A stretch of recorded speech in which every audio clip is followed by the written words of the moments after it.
अस्सलाम वालेकुम। उम्मीद करता हूँ कि आप सब बखैर व आफ़ियत होंगे।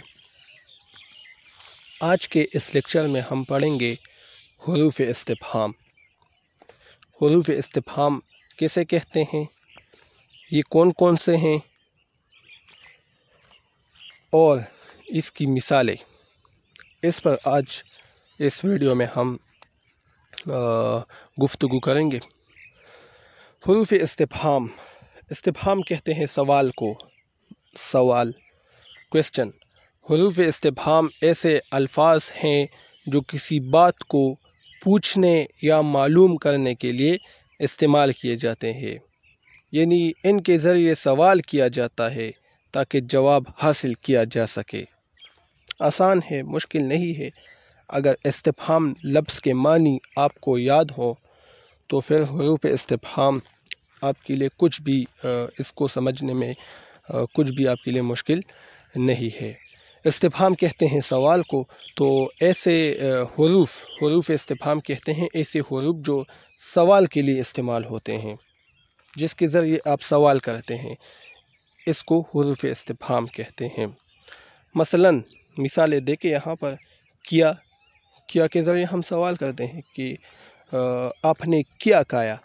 किसी चीज़ के बारे में हम दरियाफ़्त करते हैं कि आपने क्या खाया है, ठीक है, तो क्या इस्तेमाल करते हैं, ये हर्फ़ इस्तिफ़हाम है। इसी तरह क्यों, वजह पूछने के लिए कि आपने ये काम क्यों किया है, तो ये भी हर्फ़ इस्तिफ़हाम है, क्योंकि सवाल के लिए ये लफ्ज़ इस्तेमाल होता है, ये हर्फ़।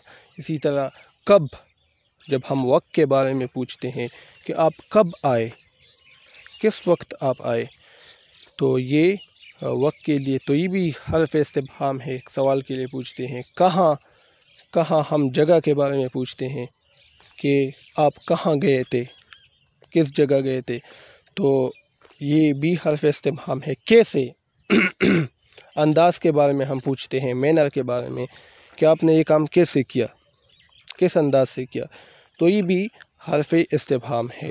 तो ये देख जितने भी हमने पढ़े, कैसे, क्यों, किया, कब, ये तमाम हर्फ़ इस्तिफ़हाम है। जब हम किसी से सवाल पूछते हैं तो इन ही हुरूफ़ का इस्तेमाल हम करते हैं। अब ये देखें, जुमलों में इसकी मिसालें देखें। तुम कहाँ जा रहे हो, देखिए ये इसकी मिसाल है। आखिर में सवाल या निशान भी होगा, याद रखें। जब आप कोई जुमला लिखते हैं और इसमें हर्फ़ इस्तिफ़हाम लाते हैं, सवाल पूछते हैं, तो आखिर में आप सवाल या निशान ज़रूर लगाएं, क्योंकि फिर इससे जुमला सवालिया बन जाता है। तुम कहाँ जा रहे हो, देखिए तो ये इस्तिफ़हाम या जुमला है। ये काम कब मुकम्मल होगा, वक्त के बारे में कि किस वक्त मुकम्मल होगा, आखिर में सवाल या निशान भी है। इसी तरह ये किताब किसकी है, तो ये सारी किसकी है, कहाँ है, ये हुरूफ़ इस्तिफ़हाम है। तो ये एक मुख्तसर सी वीडियो थी। उम्मीद करता हूँ कि आप इसको सीख चुके होंगे, समझ चुके होंगे। फिर भी अगर कोई सवाल हो तो आप कमेंट सेक्शन में पूछ सकते हैं। अल्लाह हाफ़िज़।